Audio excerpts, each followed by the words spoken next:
Hello, today's reading is in the book of Exodus, chapters 33 through 35, starting with chapter 33. The Lord said to Moses, "Depart, go up from here, you and the people whom you have brought up out of the land of Egypt, to the land of which I have swore to Abraham, Isaac, and Jacob, saying, to your offspring I will give it. I will send an angel before you, and I will drive out the Canaanites, the Amorites, the Hittites, the Perizzites, and the Hivites, and the Jebusites. Go up to the land flowing with milk and honey, but I will not go among you, lest I consume you on the way, for you are a stiff-necked people." When the people heard this disastrous word, they mourned, and no one put on his ornaments. For the Lord has said to Moses, "Say to the people of Israel, you are a stiff-necked people. If for a single moment I should go up among you, I would consume you.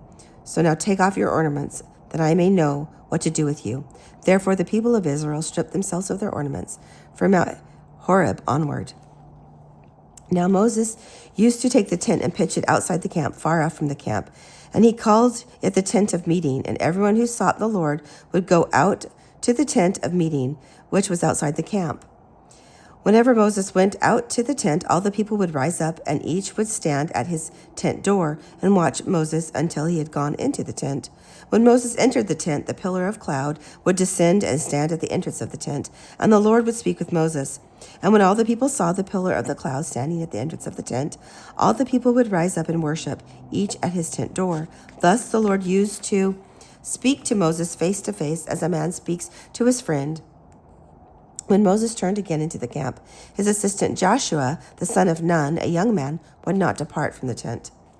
Moses said to the Lord, "See, you say to me, bring up this people, but you have not let me know whom you will send with me. Yet you have said, I know you by name, and you have also found favor in my sight. Now therefore, if I have found favor in your sight, please show me now your ways, that I may know you in order to find favor in your sight. Consider too that this nation is your people." And he said, "My presence will go with you, and I will give you rest." And he said to him, "If your presence will not go with me, do not bring us up from here. For how shall it be known that I have found favor in your sight, and I and your people? Is it not in your going with us, so that we are distinct, I and your people, from every other people on the face of the earth?" And the Lord said to Moses, "This very thing that you have spoken I will do, for you have found favor in my sight, and I know you by name." Moses said, "Please show me your glory." And he said, "I will make all my goodness pass before you, and will proclaim before you my name, the Lord. And I will be gracious to whom I will be gracious, and I will show mercy on whom I will show mercy." But he said, "You cannot see my face, for man shall not see me and live." And the Lord said, "Behold, there is a place by me where you shall stand on a rock. And while my glory passes by, I will put you in a cleft of the rock, and I will cover you with my hands until I have passed by. Then I will take away my hands, and you shall see my back, but my face shall not be seen." Chapter 34. And the Lord said to Moses, "Cut for yourself 2 tablets of stone like the first, and I will write on the tablets the words that were on the first tablets, which you broke. Be ready by morning, and come up in the morning to the Mount Sinai, and present yourself there to me on top of the mountain. No one shall come up with you, and let no one be seen throughout all the mountain. Let no flocks or herds graze opposite the mountain." So Moses cut 2 tablets of stone like the first, and he rose early in the morning and went up on Mount Sinai, as the Lord had commanded him, and he took in his hand 2 tablets of stone. The Lord descended in the cloud and stood with him there, and proclaimed the name, the Lord. The Lord passed before him and proclaimed, the Lord, a God merciful and gracious, slow to anger, and abounding in steadfast love and faithfulness, keeping steadfast love for thousands, forgiving iniquity and transgressions and sin, but who will by no means clear the guilty, visiting the iniquity of the fathers on the children, and the children's children to the 3rd and 4th generations. And Moses quickly bowed his head toward the earth and worshipped. And he said, "If now I have found favor in your sight, O Lord, please let the Lord go in the midst of us. For if is a stiff neck of people, and pardon our iniquity and our sin, and take us for our inheritance." And he said, Behold, I am making a covenant before all your people. I will do marvels, such as has not been created in all the earth or in any nation. And all the people among whom you are shall see the work of the Lord, for it is awesome thing that I will do with you. Observe what I command you this day. Behold, I will drive you out before you the Amorites, the Canaanites, the Hittites, the Perizzites, the Hivites, and the Jebusites, and take care lest you make a covenant with the inhabitants of the land to which you go, lest it become a snare in your midst. You shall tear down their altars and break their pillars and cut down their Ashmers. For you shall worship no other God, for the Lord, whose name is jealous, is a jealous God, lest you make a covenant with the inhabitants of the land, and when they whore after their gods and sacrifice to their gods, and you are invited, you eat of his sacrifice, and you take of their daughters for your sons, and their daughters whore after their gods, and make your sons whore after their gods. You shall not make for yourselves any gods of cast metal. You shall keep the feast of unleavened bread 7 days. You shall eat unleavened bread as I command you, at the time appointed in the month Abib. For in the month Abib you came out of Egypt. All that open the womb are mine. All your male livestock, your firstborn of cow and sheep, the firstborn of a donkey, you shall redeem with a lamb. Or if you will not redeem it, you shall break its neck.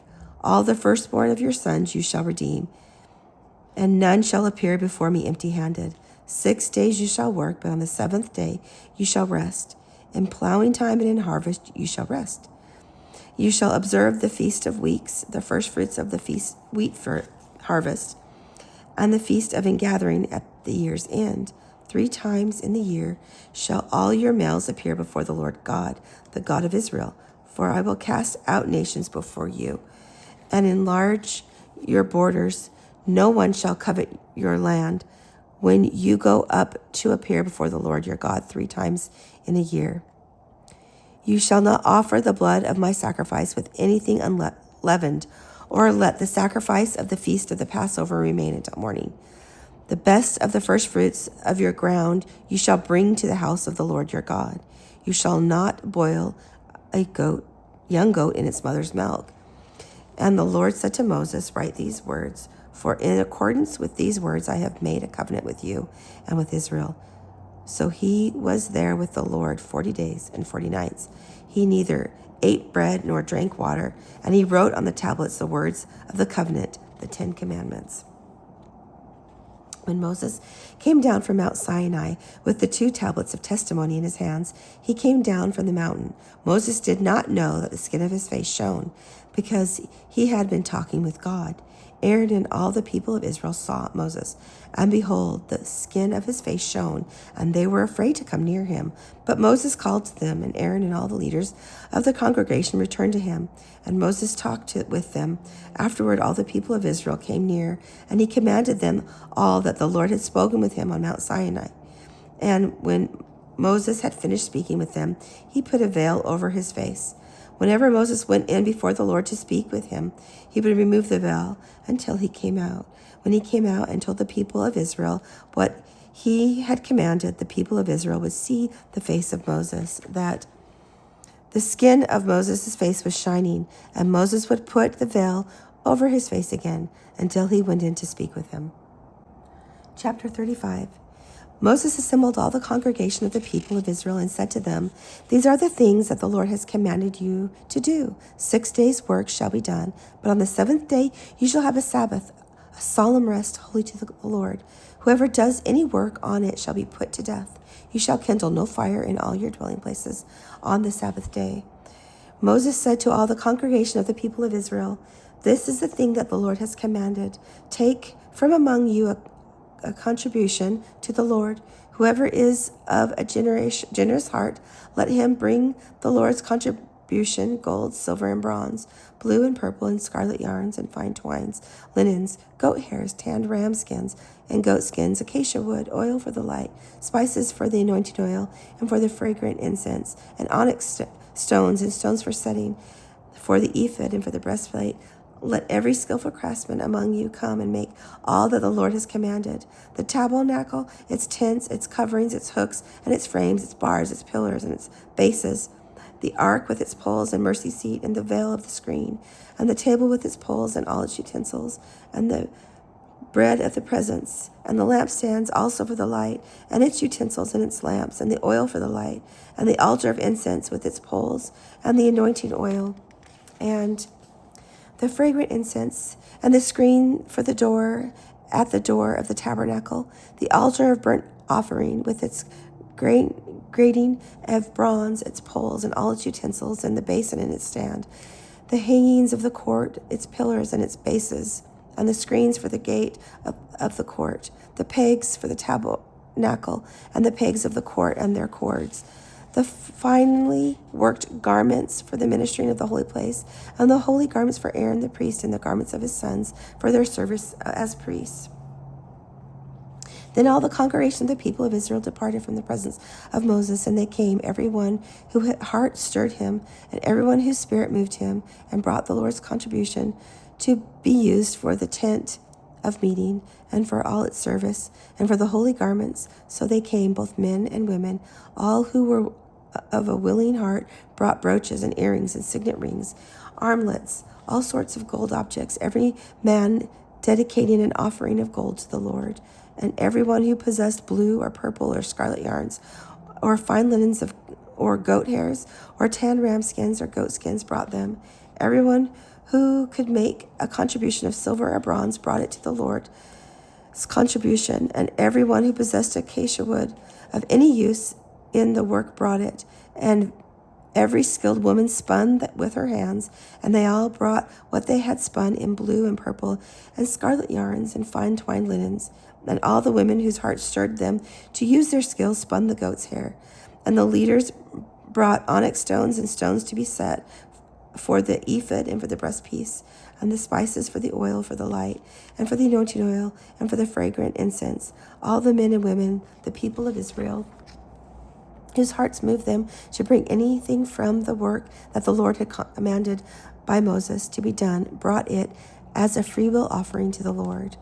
Then Moses said to the people of Israel, "See, the Lord has called by name Jeziel, the son of Uriah, and son of Hur, the tribe of Judah, and he has filled him with the Spirit of God, with skill and with intelligence, with knowledge, and with all craftsmanship, to devise artistic designs, to work in gold and silver and bronze, in cutting stones for setting and in carving wood, for the work in every skilled craft, as he had inspired him to teach, both him and Olib, the son of Ashmech, of the tribe of Dan, as he filled them with skill to do every sort of work done by an engraver or by a designer or by an embroiderer in blue and purple and scarlet yarns and fine twined linen, or by a weaver, by any sort of workman or skilled designer."